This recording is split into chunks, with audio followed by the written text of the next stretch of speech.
What is going on, everybody, and welcome back to Exploring Attractions. Tonight we are going to Disneyland After Dark for what?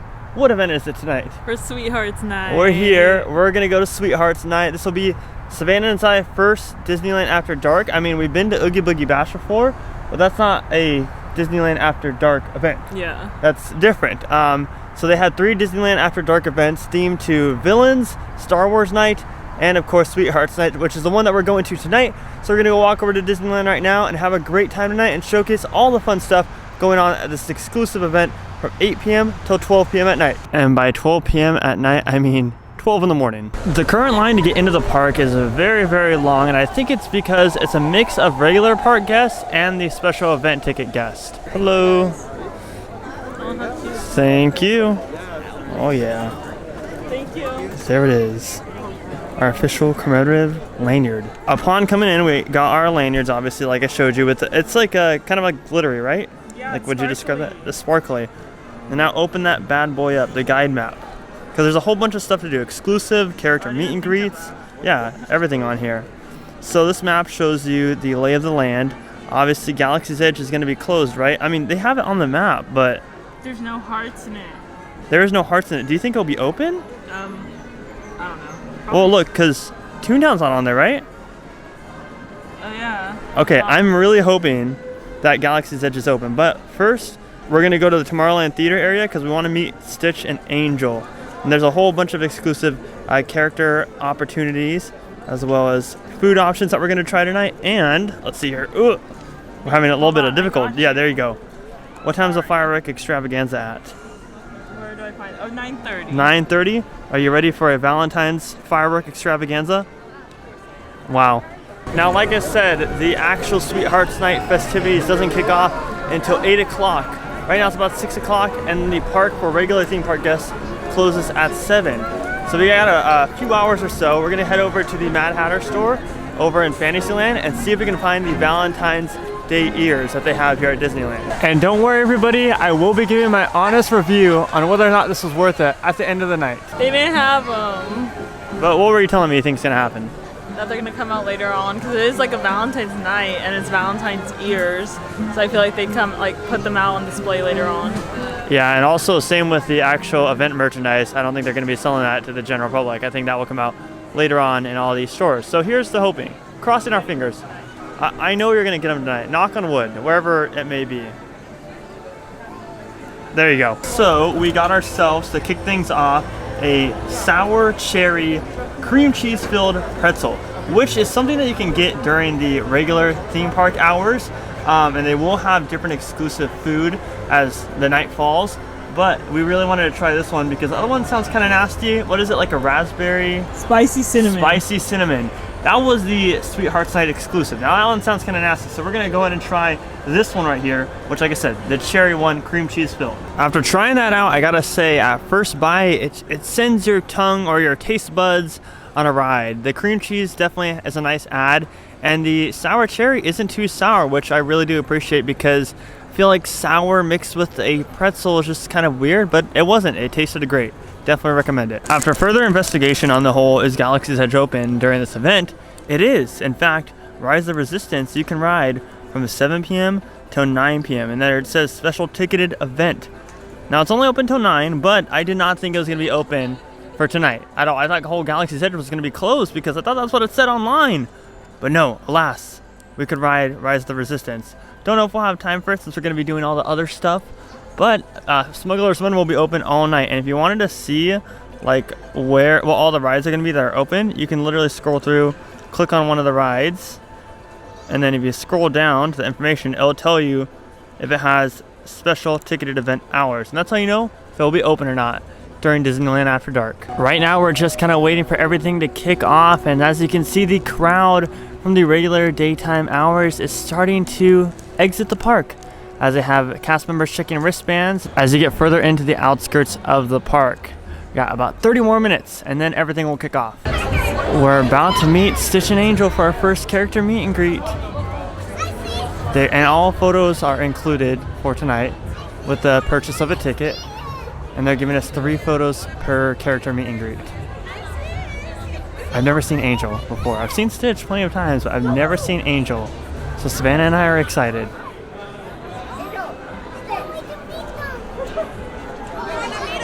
We are finally able to meet Stitch and Angel. However, there's a little bit of stuff that was quite confusing in the beginning. So right at 8, we went over to where they're meeting and greeting at, and then they told us that they're not going to be out until 8:30. So that was the downside. You know, we waited in line because that's probably the lowest wait that it's going to be, since these character meet and greets will get very, very long wait times.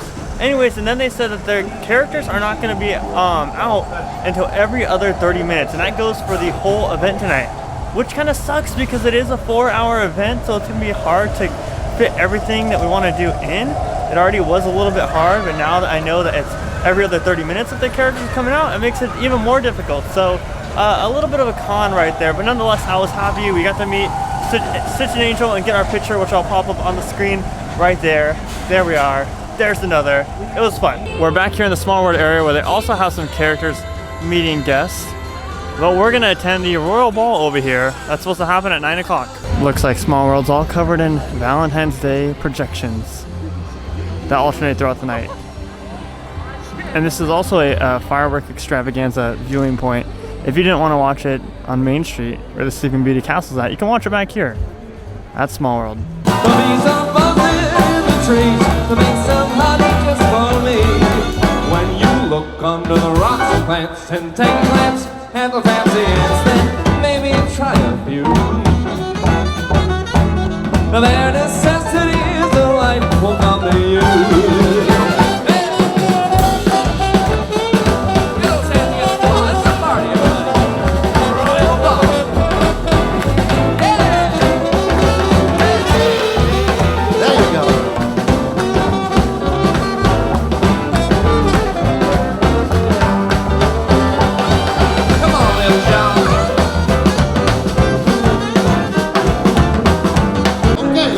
Let's go on down to the tropical weather. You'll be our guest.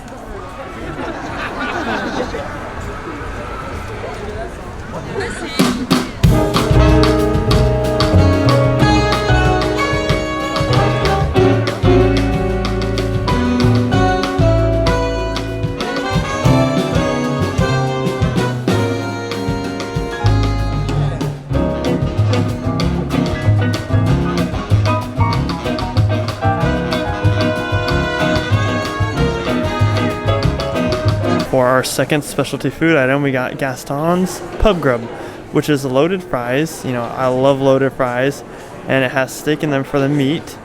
They got some chili on there and some assorted peppers, and you can get this here at Red Rose Tavern. I believe it was like $10.70 after our Dream Key discount. After tasting the Pub Grub, it was all right. It wasn't the greatest. The cheese tasted a little bit weird. It was just okay, really. Would I eat it again? Probably not. Also, side note, the other specialty item that they had in Red Rose Tavern was the Sweethearts tea, and that was like red and it was like a glowing cup. Well, an hour and a half into the event, they already sold out of it there.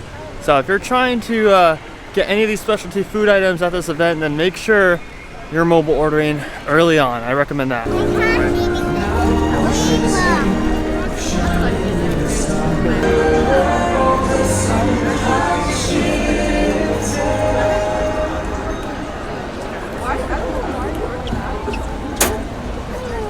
It looks like there's another photo opportunity right outside Haunted Mansion. But as all of them, there's a very long wait for them. We also got our third specialty item, and which is the white chocolate beignets, right? Yeah. White chocolate beignets. So we got a mix. We got the 3 regular and 3 white chocolate. And are they heart-shaped? Is that what you're saying they were? Yeah. Pull one out, pull one out. Let's see. Aww. Oh man, I can't wait. If you guys know, if you guys watch our channel, Savannah and I love beignets, so this should be already a 10 out of 10 just looking at them. We came back here to Critter Country and they have a, what they call, step into the scene photo ops. And this is the Winnie the Pooh one, right outside of the Winnie the Pooh ride. Now back here, it's also supposed to be Nick Wilde and Judy Hopps, but they're not out right now because it's not their set time right now. It's just kind of empty back here. Even though Winnie the Pooh says 5-minute wait, I think they had it open earlier. Now it's not open. Of course, all night on Main Street, and all the Main Street buildings, they have projections going on, with of course romantic music playing in the background. Gotta love it. Gotta love the vibe here. This is probably my favorite thing of the event right here. I could just stand in Main Street for hours, enjoying these different projections and the music.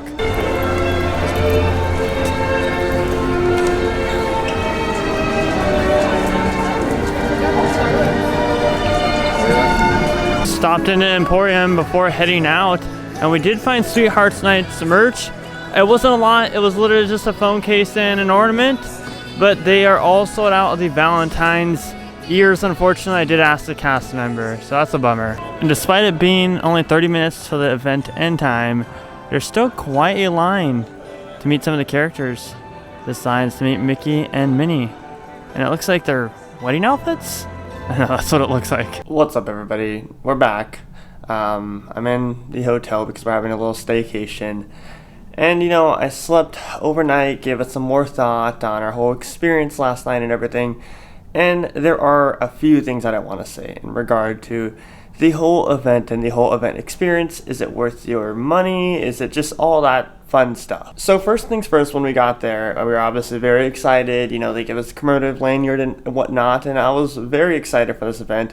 And as much as I've talked a bunch of crap on social media about these After Dark events before, like with Marius Nights' most recent one, I figured why not give this one a chance, because, you know, you have to actually experience something before judging it and before just going in and talking bad about it. Now, that was my whole motive, and I obviously wanted to have fun too, and I wanted this event to be a success. But I will say, the most fun we had was like getting there and like getting our lanyard and everything, and like trying the Valentine's treats that you could try during the regular park hours. And then we found out about the whole character situation and it being every other 30 minutes, and you know, that could be due to staffing. But with Oogie Boogie Bash, when we've been to that, they've had a character every single 30 minutes, and it's gone smooth and everything's gone great. So I'm really comparing this After Dark event to Oogie Boogie, because Oogie Boogie was smooth, operations were great, we were able to do a whole bunch of stuff while watching the parade, while watching World of Color, and it was great. There was no complaints as far as Oogie Boogie Bash goes. But this event only being 4 hours, and keep in mind we paid $120 each, it's a little bit more expensive on days closer to Valentine's Day, and all these other After Dark events are a little bit more pricey as well, like Star Wars Night and Villains Night. I mean, when we went to go watch the fireworks, everyone was saying like, oh, fill in all available space, fill in all available space. It was crowded, guys, and it looked like a normal theme park crowd. And for an exclusive event, even though it was sold out, you'd think that there'd be a significantly less amount of people in the park, you know, just to make it more exclusive and more fun. And I feel like Disney, if they want the same amount of money, they should just charge extra compared to just overselling the event and not making it enjoyable for everybody. The photo opportunities there were okay. I mean, there were some cool characters that they had out, but mostly it was princesses and their prince, you know, Sweethearts Night. It was pretty cool to see Stitch and Angel. I know they had a couple from the Rescuers out there, and then I think that was about it as far as like exclusive characters. So, oh, and the Atlantis couple, Milo, and I forget what the other one's name is. But it was only 3 exclusive characters, and then it was obviously the photo opportunities, which were just cardboard cutouts with little designs in front of them, which was cool, you know, and it would have been cooler if there wasn't a 20-minute wait for everything. And we waited in line for those beignets for like 25 minutes, and yeah, they were good. They weren't anything great, but they were good. But the fact that I had to spend 25 minutes in line just to get some beignets, that takes up a lot of time out of the short 4 hours we have. The firework extravaganza was only 8 minutes, and then there was no projections on the castle. It was kind of pointless, everybody huddling around the castle, and that was just kind of a bummer. And overall, I just felt like operations was just bad. It was very unorganized. It wasn't an enjoyable time at all. We tried our best to enjoy it and keep a positive mind throughout the course of the night. All the videos that I've watched of years prior of Sweethearts Night, they look great. And, you know, maybe because it's post-pandemic and whatnot, but even the Royal Ball, which was like a full-on thing in years prior, was just, you know, pushed up in a small little corner over by Small World, and then you had the characters up top dancing around and whatnot, and they were very hard to see. So it was just, I don't know, guys, it wasn't the greatest. And I like to keep a positive outlook on this stuff. but I will also give it to you guys honestly, because I don't want you spending your money on these different theme park events and then being disappointed as we were. I'm always here to give my honest outlook, especially on Twitter. Last night I was a little bit pissed off on Twitter, and yeah, it was not good. But I mean, the atmosphere was fun, like everyone there all coupled up and everything, and the decorations and the projections on Main Street, that was a lot of fun. I just would not do this event again, and that's just my personal opinion. Some people may have a different experience, some people may have a different opinion on this, but as for my first After Dark event, or actually, well, like I said, it's my first Disneyland After Dark. We've done Oogie Boogie before, and that was handled amazing. And I've been to After Dark events at different theme parks. Obviously, we go to Horror Nights all the time too, and yeah. This was just, it was not the greatest. I don't recommend it at all. But I tried my best, in at least the vlog portion of it, to keep it positive and keep it fun, and you know, like, just like we're enjoying ourselves, because that's what we wanted to do. We wanted to try our best to enjoy ourselves. So I hope you guys enjoyed that. And if you want to see more videos like this or more vlogs like this, make sure to subscribe with those bell notifications on, and leave this video a like to let us know that you enjoyed it. Anyways, everybody, my name is Scott, and you've been watching Exploring Attractions. We'll catch you guys in the next one. Positivity is key, and most importantly, remember to keep exploring. Peace out, everybody.